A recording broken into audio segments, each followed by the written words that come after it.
we bring you the tragic tale of Claire Herskowitz, a loving wife whose discovery of her husband's dark secret led to her untimely death. This is a story of a hidden life, betrayal, and murder. Claire Herskowitz was a 40-year-old woman who lived in Boca Raton, Florida. She was a stay-at-home mom and a part-time internet marketer. Claire was known for her lively personality and strong commitment to her family.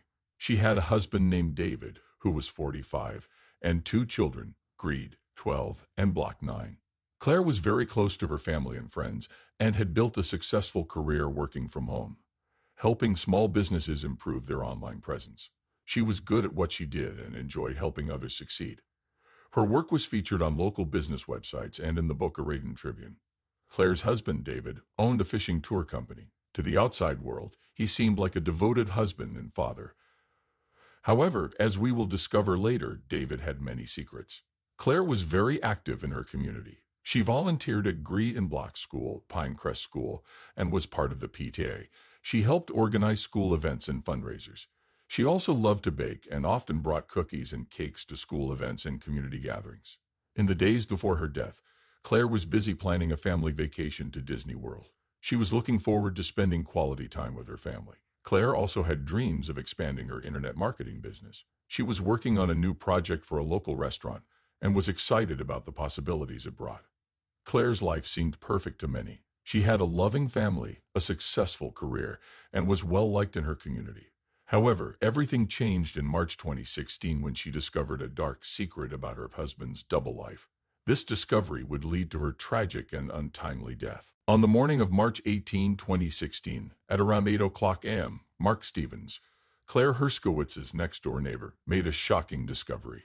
Mark, a retired police officer, was out for his usual morning walk when he noticed something strange at the Herskowitz house. The garage door was partially open, which was unusual for the typically tidy and cautious Claire. Curious and concerned, Mark approached the garage. As he got closer, he saw a pool of blood on the floor. His heart raced as he peered inside. There, lying motionless on the cold concrete, was Claire. She had been brutally attacked, her body covered in blood. Mark's years of police training kicked in. He quickly assessed the scene, noting the tire iron near Claire's body, which was likely the murder weapon. Mark immediately called 911, his voice steady but filled with urgency. He then waited outside the garage to ensure nothing was disturbed, keeping a watchful eye on the scene until the authorities arrived. The sound of sirens filled the air as the Boca Raton Police Department rushed to the scene. The garage was a gruesome sight. Blood splatters covered the floor and walls, evidence of a violent struggle. Claire's body showed signs of a brutal attack, with multiple wounds suggesting she had fought hard against her attacker. The detectives carefully documented the scene, taking photographs and collecting evidence. They noted the position of the tire iron and took swabs for DNA testing. As they worked, neighbors began to gather outside, whispering in shock and disbelief. The news of Claire's death spread quickly through the community, leaving everyone stunned. The detectives interviewed Mark Stevens, who described his discovery of the body. His calm and detailed account helped them piece together the initial timeline of the crime. Inside the house, Claire's children were still asleep, unaware of the tragedy that had unfolded just outside their door. The detectives made sure the children were taken to a safe place and arranged for them to stay with family members. As the investigation began, the community of Boca Raton was left reeling from the loss of a beloved mother and friend. When the Boca Raton Police Department arrived at the scene, it was around 8:15 a.m. on March 18, 2016. The team, led by Detectives Sarah Pallett and Yandy Ruse, quickly got to work. Detective Pallett, known for her meticulous attention to detail, and Detective Ruse, with his sharp instincts, were determined to solve the case swiftly. The garage where Claire Herskowitz's body was found was a gruesome sight. Blood splatters covered the walls and floor, indicating a violent struggle. Claire had been bludgeoned to death with a tire iron, which lay nearby, covered in blood. The scene suggested a sudden and brutal attack, with no signs of a break-in, pointing to someone she knew. The detectives first secured the area, ensuring no one could contaminate the crime scene. They documented everything with photographs and detailed notes. Forensic specialists arrived and began collecting evidence, including the tire iron, fingerprints, and DNA samples. They also took swabs from various surfaces to look for any other traces of the attacker. Detective Pallett noted the chaos in the garage. a spilled toolbox, scattered papers, and a broken family photo. These details were crucial as they painted a picture of the struggle Claire endured. The detectives also found Claire's cell phone, which they hoped would provide more clues about her final moments. As the investigation continued, the detectives moved inside the house. They checked the home for any additional evidence or signs of forced entry but found none. This reinforced their belief that Claire knew her attacker. Detectives Pallett and Ruiz interviewed the neighbors, including Mark Stevens, who had discovered the body. Mark provided a detailed account of his morning routine and how he stumbled upon the horrific scene. His calm demeanor and clear observations were invaluable to the investigation. The detectives also spoke with Claire's children, Greed and Block, in a gentle manner, ensuring they felt safe. The kids were taken to a relative's house, away from the traumatic environment. Detectives reached out to David Herskowitz, Claire's husband, who was at his office. His reaction was notably composed, which raised some initial suspicions. Detective Pallett and Ruiz reviewed security footage from nearby homes. They hoped to find any clues or suspicious activity around the time of the murder. They also planned to analyze Claire's phone records and social media for any unusual interactions or threats. As the day progressed, the detectives remained focused and determined. They knew solving Claire Herskowitz's murder was critical for the grieving family and the shocked community of Boca Raton.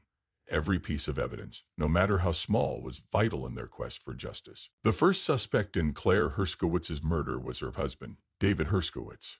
At 45 years old, David owned a fishing tour company in Boca Raton. To everyone who knew him, David seemed like a devoted husband and father. He was meticulous, introverted, and kept his personal life private from everyone, including his family. However, as detectives began to dig deeper, they discovered that David had been hiding a lot from them. David had been having an affair and was also in deep financial trouble. His fishing tour company, which seemed successful on the surface, was struggling. He had taken out several loans and was facing mounting debts. These secrets painted a different picture of the man who seemed so dedicated to his family. Detectives Pallett and Ruiz brought David in for questioning on the afternoon of March 18, 2016. David appeared calm, but his demeanor was detached. He denied any involvement in Claire's death and claimed he was at his office during the time of the murder. However, his calmness seemed suspicious to the detectives, considering the brutal nature of the crime and the loss of his wife. David's alibi was weak. He said he was alone in his office working on paperwork. He couldn't provide any solid evidence to support his whereabouts. Detectives Pallett and Ruiz pressed him about his affair and financial issues. David admitted to the affair but insisted it had nothing to do with Claire's murder. He became slightly agitated when discussing his financial problems but maintained his innocence throughout the interrogation. The detectives also looked into David's phone records and emails. They found numerous calls and messages between him and his mistress, Jennifer Green, coincidentally Claire's best friend. This connection added another layer to the investigation and gave the detectives more questions about David's possible motives. Neighbors and friends were interviewed, and many were shocked to hear about David's double life. They described him as quiet and reserved, a stark contrast to Claire's outgoing personality. Some neighbors mentioned seeing David act nervously in recent weeks, which raised more red flags. The detectives knew they needed more evidence to either implicate or clear David. They continued to analyze his financial records, hoping to find a link to the crime. They also planned to question Jennifer Green to see if she knew anything more about David's potential involvement in Claire's murder. As the investigation progressed, David Herskowitz remained a key suspect. His secrets and strange behavior kept the detectives on high alert, knowing that unraveling his story was crucial to solving the case. The second suspect in the investigation was Jennifer Green, Claire Herskowitz's best friend and colleague. Jennifer was 45 years old, ambitious, and known for her competitive nature. She had been working with Claire on various internet marketing projects and had shared many personal details about her life with her. Little did Claire know Jennifer was also having an affair with her husband David Herskowitz, a fact that put her under intense scrutiny. Jennifer and Claire had been close friends for years, sharing not only professional interests but also personal struggles.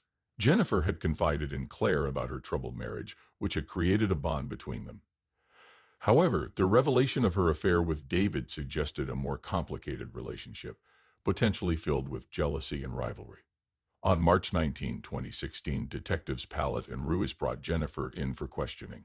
Jennifer was visibly shaken but cooperative. She admitted to the affair with David but claimed she had nothing to do with Claire's murder. She described her relationship with Claire as mostly supportive, but acknowledged moments of tension, especially when discussing their respective marriages. Jennifer's motive could stem from several factors. Her affair with David was a significant betrayal of Claire's trust, and if Claire had discovered it, it could have led to intense conflict. Additionally, Jennifer's ambitious nature and desire for success could have led to envy and resentment. During the interrogation, Jennifer was defensive but not overly aggressive. She answered the detective's questions but was careful with her words. She gloated to police that David had told her he was planning to leave Claire and that their relationship would soon become official. This added another layer to the investigation, as it suggested Jennifer might have felt threatened by Claire's presence in David's life. Detectives Pallet and Ruiz also examined Jennifer's phone records and emails. They found numerous messages between her and David, discussing both personal and professional matters. Some messages hinted at their plans for the future, further complicating the case. Friends and colleagues of Jennifer were interviewed, and many expressed shock at her involvement with David. They described Jennifer as driven and focused on her career, but were surprised to learn about the affair. Some mentioned that Jennifer had seemed more stressed and secretive in recent months. The detectives knew that while Jennifer's affair with David was significant, it did not directly link her to Claire's murder. They continued to gather evidence, hoping to uncover more about her role in the events leading up to Claire's death. Jennifer's actions and motives remained a critical piece of the puzzle, keeping her firmly in the spotlight of the investigation. On March 21, 2016, at around 3:00 p.m., the Boca Raton Police Department received a breakthrough in the case. The weather was clear and warm, typical for Florida. Detective Sarah Pallet was at the station when a forensic analyst named Lisa Kiang called with urgent news. They had found new evidence that could significantly impact the investigation. The evidence was discovered during a detailed analysis of Claire Herskowitz's cell phone. Forensic experts recovered deleted text messages between Claire and an unknown number. The messages revealed that Claire had discovered a shocking secret. Her husband David was running secret gambling and sex trafficking operation. Claire had planned to go to the police with this information, a motive for her murder. David's fishing tour company was actually a cover for a secret gambling and sex trafficking operations, a sort of brothel casino on a yacht. There, David would entertain his rich male clients with roulettes, slots, and young men and women, mostly from Eastern Europe, who were lured to America by being told by David they would be working as fashion models. Detectives Pallet and Ruiz immediately recognized the importance of this new evidence. They quickly called a team meeting to discuss the findings. The messages were explicit, detailing Claire's shock and determination to expose David's illegal activities. This information provided a clear motive for David to silence Claire. The detectives reviewed the messages and noted the dates and times. Claire had discovered the operation just days before her murder. The urgency in her messages indicated she was afraid and felt a pressing need to act quickly. This revelation added a new layer of complexity to the case and strengthened the suspicion against David. Detectives Pallet and Ruiz also noted that some messages mentioned a woman named Olga Vereskova. Claire had been in contact with Olga, who had traveled from Chelyabinsk, Russia, to confront David about her missing daughter, Anastasia. Anastasia had been lured to America with promises of a modeling career but ended up trapped in David's trafficking operation. The police also intensified their efforts to track down David's financial records and communications. They hoped to uncover more evidence that could tie him directly to both the trafficking operation and Claire's murder. The detectives reached out to federal agencies for assistance, knowing the case had now expanded beyond a simple domestic incident. As the investigation continued, the new evidence gave the detectives a clearer picture of the motive behind Claire's murder. David's secret life and illegal activities were at the heart of the case. The detectives remained focused and determined, knowing that uncovering the full extent of David's operations was key to solving Claire's murder and bringing justice to her family. Hey, true crime case solvers interested in more real-life murder mysteries, be sure to like and subscribe to our channel. And do you have any thoughts about this case or have a case of your own you'd like us to investigate? Leave us a comment. Stay safe, true crime case solvers. The third suspect in the investigation was Olga Vereskova. Olga was 61 years old and had traveled all the way from Chelyabinsk, Russia, to find out what had happened to her daughter, Anastasia. Anastasia was just 18 when she came to America, believing she would be working as a fashion model. Instead, she became a victim in David Herskowitz's secret gambling and sex trafficking operation. On March 22, 2016, Detectives Sarah Pallet and Yandy Roos brought Olga in for questioning. Olga was visibly upset and determined to find justice for her daughter. She spoke through a translator, explaining how Anastasia had disappeared shortly after arriving in the United States. Olga had tried everything to find her daughter, even hiring private investigators, but all leads had pointed back to David Herskowitz. Olga described her daughter as bright, ambitious, and full of dreams. Anastasia had been excited about her modeling career and looked forward to a new life in America. When Anastasia stopped communicating, Olga knew something was terribly wrong. Her determination to find the truth had led her to sell everything to fly Florida and confront David directly. During the interrogation, Olga was emotional but composed.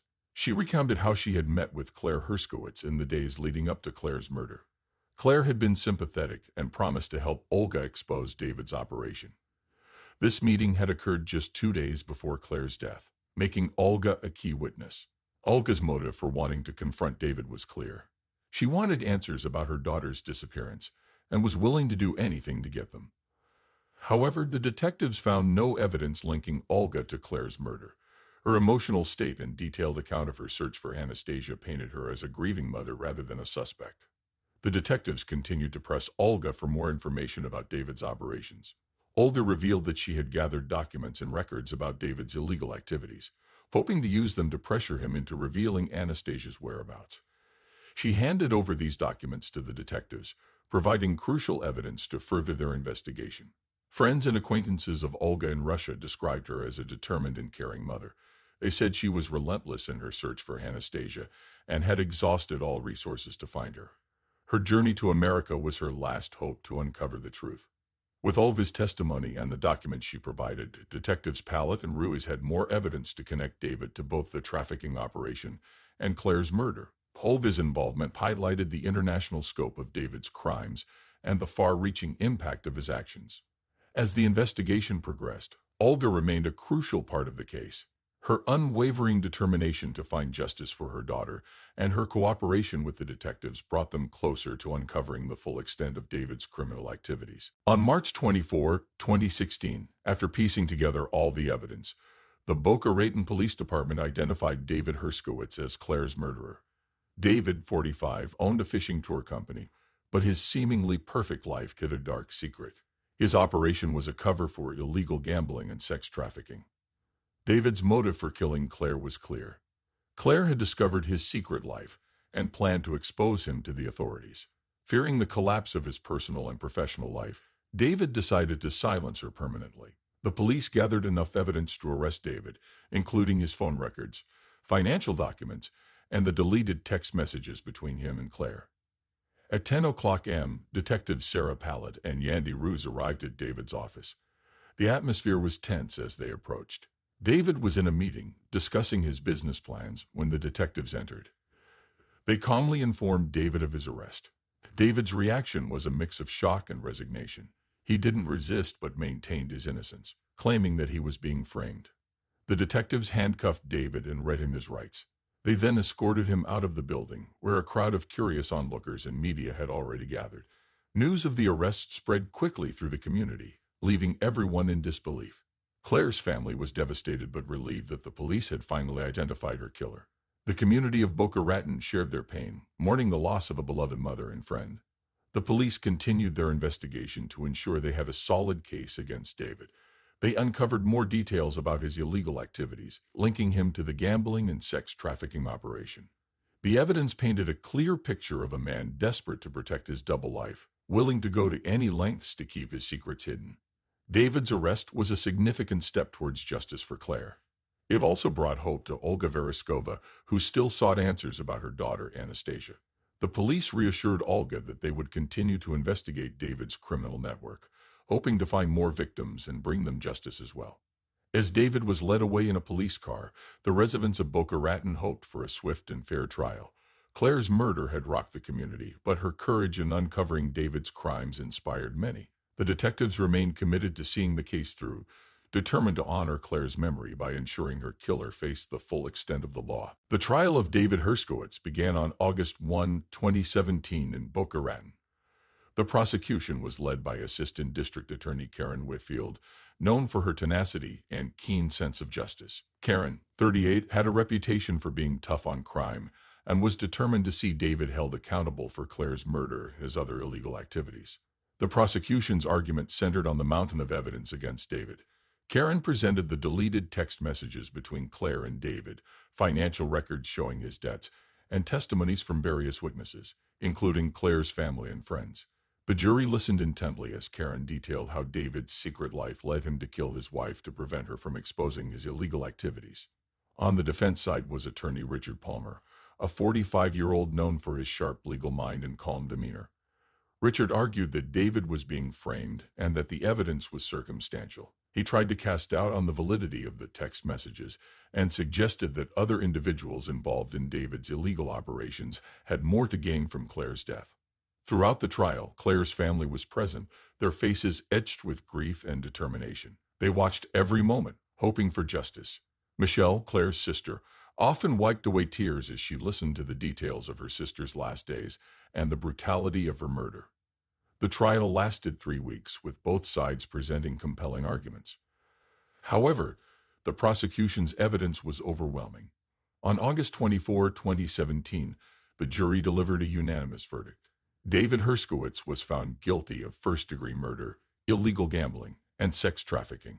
During the sentencing hearing, the judge condemned David's actions and sentenced him to life in prison without the possibility of parole. The courtroom was filled with a mixture of relief and sadness. Claire's family felt a sense of closure, knowing that David would spend the rest of his life behind bars, but the pain of losing Claire remained. The verdict had a profound impact on the community of Boca Raton. Many felt that justice had been served, but the case also highlighted the dark underbelly of illegal activities that could exist in seemingly quiet neighborhoods. It served as a reminder of the importance of vigilance and community support. For Claire's friends and family, the sentencing marked the end of a painful chapter. They found solace in the fact that Claire's courage to uncover the truth had not been in vain. The community rallied around them, offering support and remembering Claire as a loving mother, wife, and friend who stood up for what was right. The trial of David Herskowitz would be remembered as a case that brought a community together and shone a light on the hidden dangers within. Claire's legacy of bravery and justice continued to inspire those who knew her. After David Herskowitz was sentenced to life in prison on August 24, 2017, the lives of everyone involved in the case continued to unfold in significant ways. The trial had brought closure to the case, but it also left lasting impacts on the people affected. Claire Herskowitz's family received support from local counseling services and community groups, which helped them navigate their grief. The community of Boca Raton, shaken by the case, came together to support the Herskowitz family, organizing fundraisers and memorials in Claire's honor. Grieve and Block were placed in the care of their extended family. They continued to attend school at their local school, Calusa Elementary, where teachers and counselors provided extra support. The children struggled with the loss of their mother, but were gradually adapting with the help of therapy and their supportive relatives. Olga Vereskova, who had traveled from Russia in search of her daughter, Anastasia, found some closure with David's conviction. Although Anastasia had not been found, Olga continued her efforts to raise awareness about human trafficking. She collaborated with organizations such as the Polaris Project and participated in speaking engagements to shed light on the issue. Her advocacy helped bring attention to similar cases and supported other families facing similar tragedies. Jennifer Green, who had been a suspect but was later cleared, faced a challenging road as well. The revelation of her affair with David and its connection to the murder had impacted her personal and professional life. She took a leave of absence from her job and eventually moved away from Boca Raton to start anew. Her former colleagues and friends offered support, though the affair and its consequences left a lasting mark on her reputation. The trial of David Herskowitz left a deep impact on Boca Raton. It highlighted the dangers of hidden criminal activities and the importance of community vigilance. Claire Herskowitz's bravery in uncovering David's secrets had led to his arrest and conviction, but the ripples of the case continued to affect many lives. As time passed, the community worked to heal and remember Claire for her courage and commitment to justice. Her story remained a powerful reminder of the strength of the human spirit and the ongoing fight against injustice. The tragic story of Claire Herskowitz serves as a stark reminder of the dangers of hidden lives and the devastating impact of secrets. Join us next time on True Crime Case Files as we uncover more stories of crime and justice. Thank you for listening.